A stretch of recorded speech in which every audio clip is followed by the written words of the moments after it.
Okay, guys, I'm here to give you my Raw review, and I have to say that for once, well, obviously it was good because I am reviewing Raw, but it was actually funny for once. And I'm gonna explain to you why when I get there.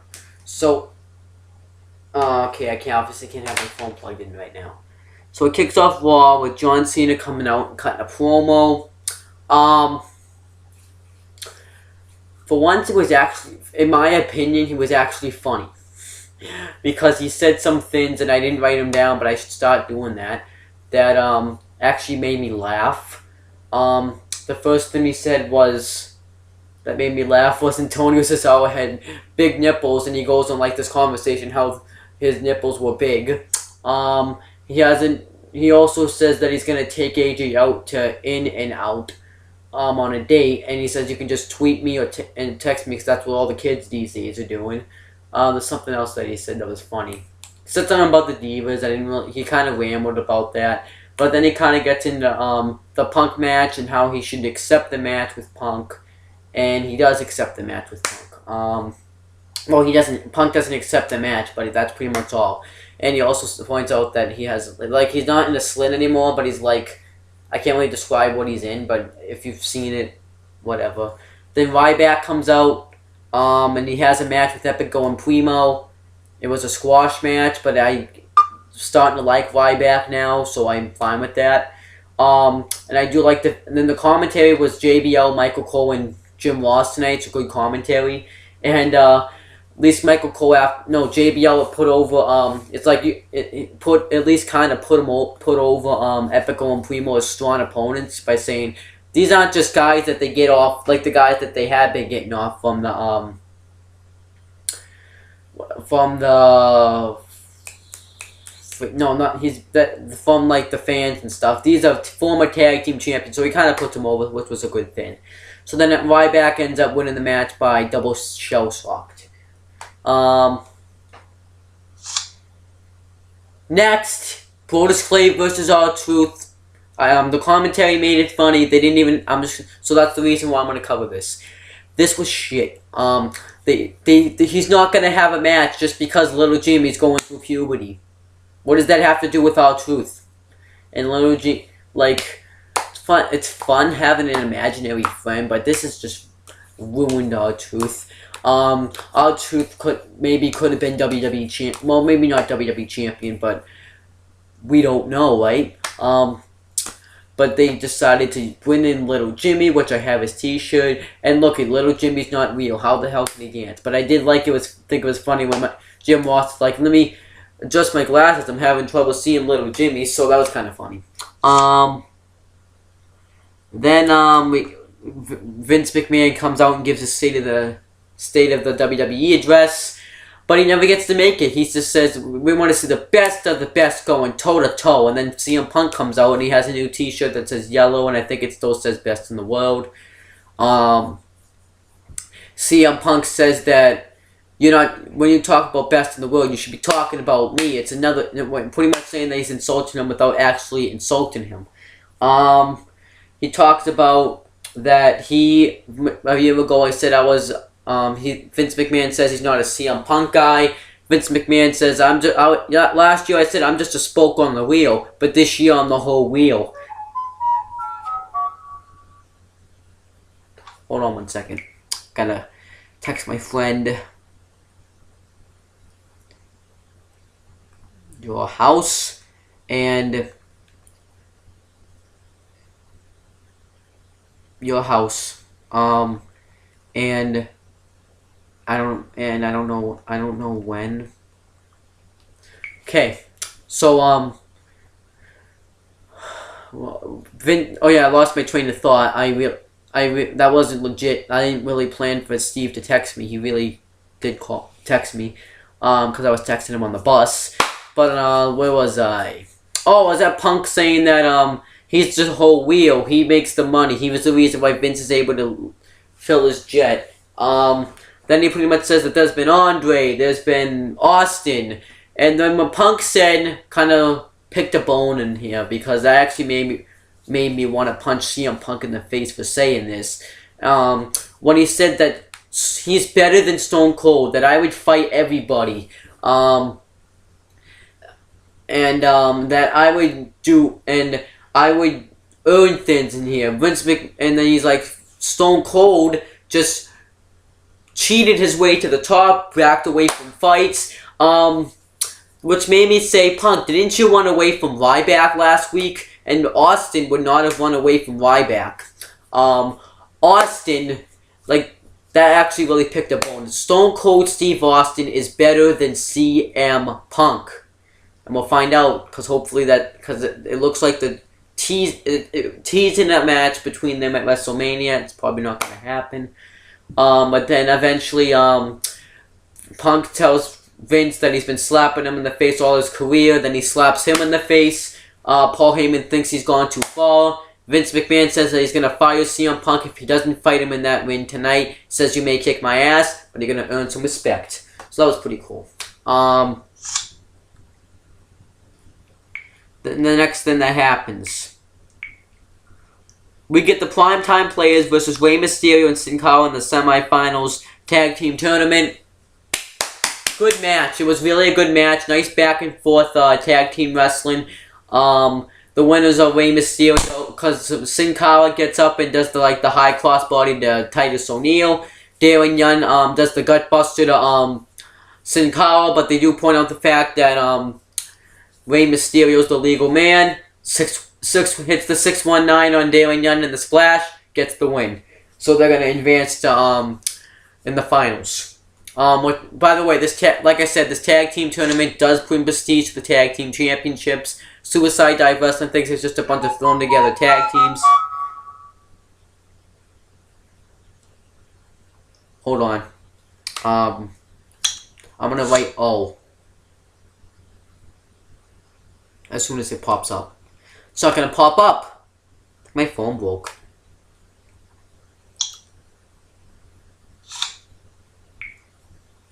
Oh. Alright, but yeah, sorry about these interruptions. They're gonna keep happening because I said so. And I gotta make sure the computer is fully charged. Probably should start doing this before I make this video. But then we get Punk and Heyman backstage, and oh yeah, I was talking about the tag team title tournament. People think that it's just thrown together tag teams. I don't think it's thrown, because it could build up the tag teams more. Like Rey Mysterio and Sin Cara, the Primetime Players, even though they've already had been. In a way, Epico and Primo, the Usos, maybe now Zack Ryder and Santino Marella. What I think about it, I'm fine with it. It brings prestige to the belts. Then we get Punk and Heyman backstage. Heyman's trying to talk Punk out of this match, because either way, it's a lose-lose situation. If he wins, Vince McMahon can fire him. If he loses, then I guess he loses. I don't really think anything happens if he loses. I think no matter what, he thinks he's going to get fired.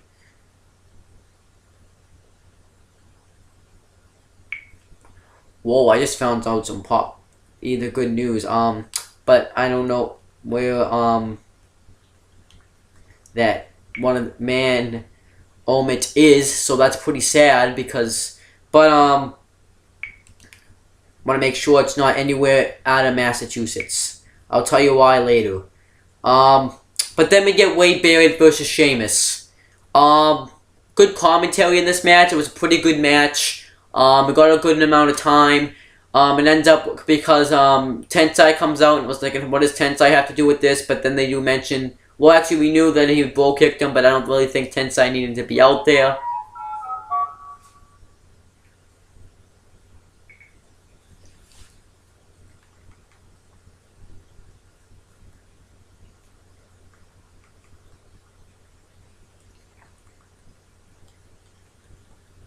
Anyways, then we get, yeah, but then, Tensai comes out, attacks Sheamus. Wade Barrett and Tensai are double teaming Sheamus. By the way, Big Show's out there watching this match. Sheamus bro kicks Tensai. Wade Barrett, I think, just leaves. Then Big Show goes for the right hand. Sheamus goes for the bro kick. Big Show blocks it, dumps Sheamus over the top rope, leaves. That's really it. Not really much to this build, but I think the match itself probably will be fairly decent, so that's good. The next thing that happens is we have AJ and Punk backstage. Punk's pretty much saying that AJ could get fired after what he does to Vince McMahon.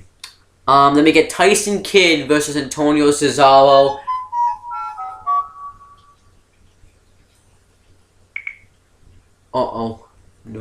No. My friend's possibly moving to New York. Anyways. So yeah, we get Tyson Kidd versus Antonio Cesaro. This match actually got a good amount of time. I thought it was just going to be like a 3-minute match, but it was like a 5 to 6 minute match. Tyson Kidd really showed that he could probably hang out with the mid-card. I think he maybe could have won this match, but I can see why they didn't want him to win, because after what Cesaro did last week, they would have been like, well, why is he losing to Tyson Kidd this week? But yeah, so Cesaro wins by the neutralizer, and then that's really it. Tyson Kidd really did work a good match, high-flying moves. He did a great drop kick, and then then he goes for the elbow European uppercut neutralizer. Let's get on with the next match, but first let me answer this text. Oh, okay, it's just a different part of Plymouth, so I don't have to worry about that.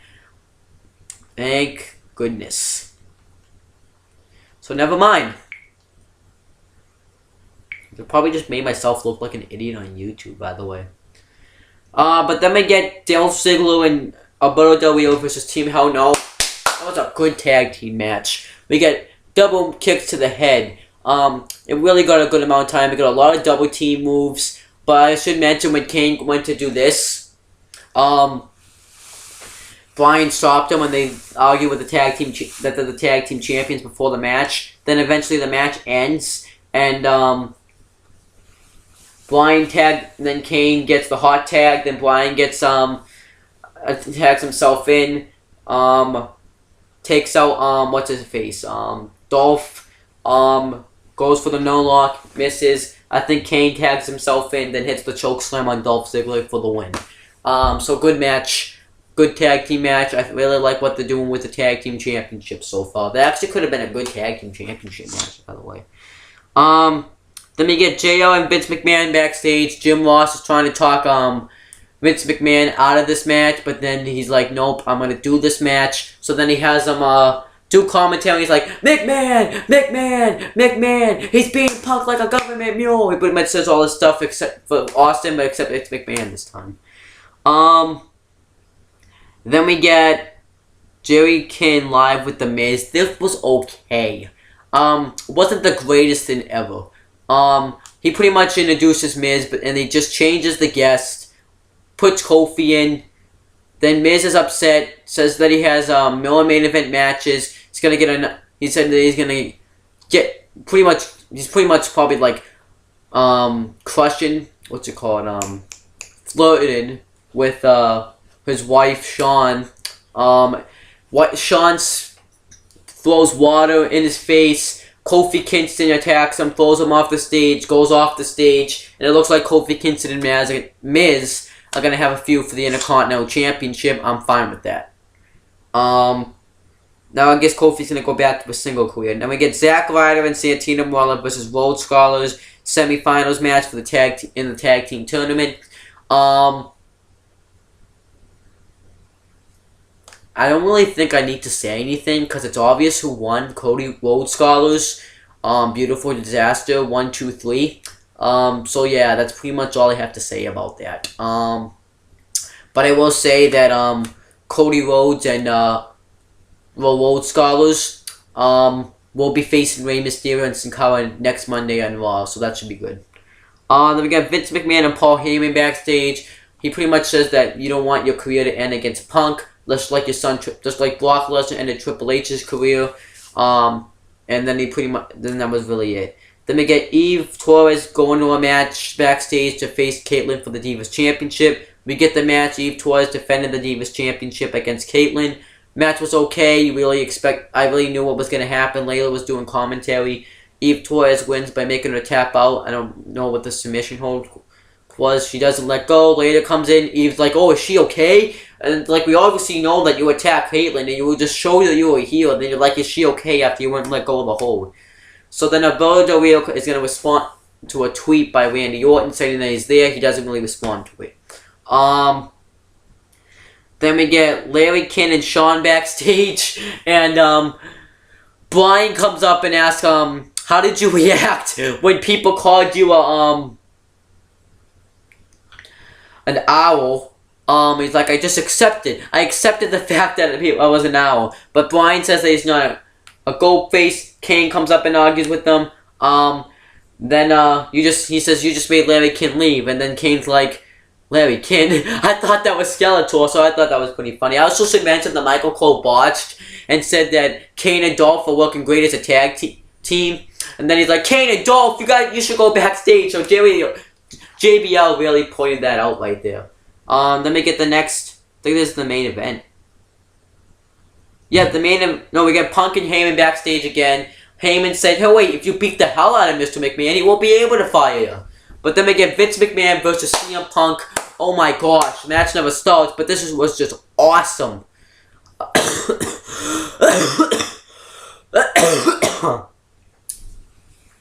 What happens is,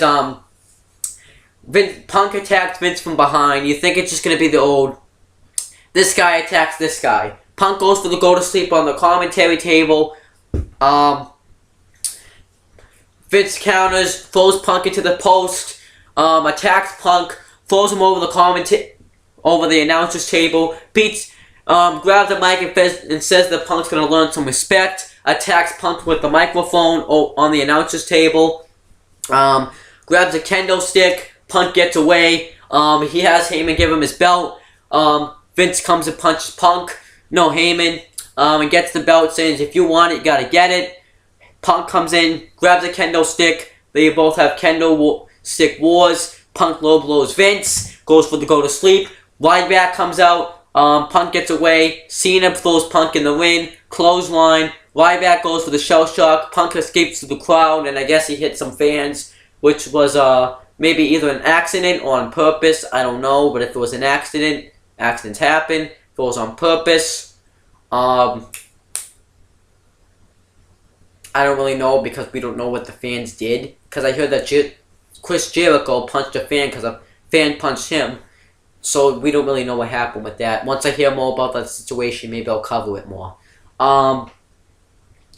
Then what happens? Vince McMahon says that you have to either pick Ryback or Cena to fight at Hell in a Cell, and if you don't pick by next Monday, Vince is going to pick for him, so either what will happen is if he doesn't pick, he will fire Punk or make it a triple threat. Triple threat, I don't think it should happen, but I think he'll probably pick Cena and then Ryback will just face him on Raw, or if Cena can't physically compete, he'll just face Ryback and face Cena at maybe Survivor Series. That's just what I think. If he faces Ryback, Punk's definitely going to win, because I don't see Ryback beating Punk. I can see him showing a strong showing. Maybe this is just kind of like a different main event feel. But I really am starting to like Ryback. I'm starting to like Raw. Raw was actually pretty good tonight. Well, on Monday. But that's pretty much it, guys. Before I go, I want to mention that I forgot to show you this DVD on when I did my 100th video, Brett vs. Shawn Michaels. I'm going to show you the whole thing. I didn't do this with my other DVDs because I forgot because I was tired. But I won't forget ever again. There we go. When I come back, I'll be reviewing Undertaker vs. Edge Hell in a Cell. This is all going to be today. Then I'll go on the talking and review a SpongeBob episode. It's going to be Home Sweet Pineapple. But that's pretty much it, guys. Subscribe to this channel if you haven't. Add me as a friend on Facebook. Follow me on Twitter. Subscribe to Own the Talkinator. And like that page and stuff. And subscribe to CM Brothers. That's pretty much it, guys. Peace out.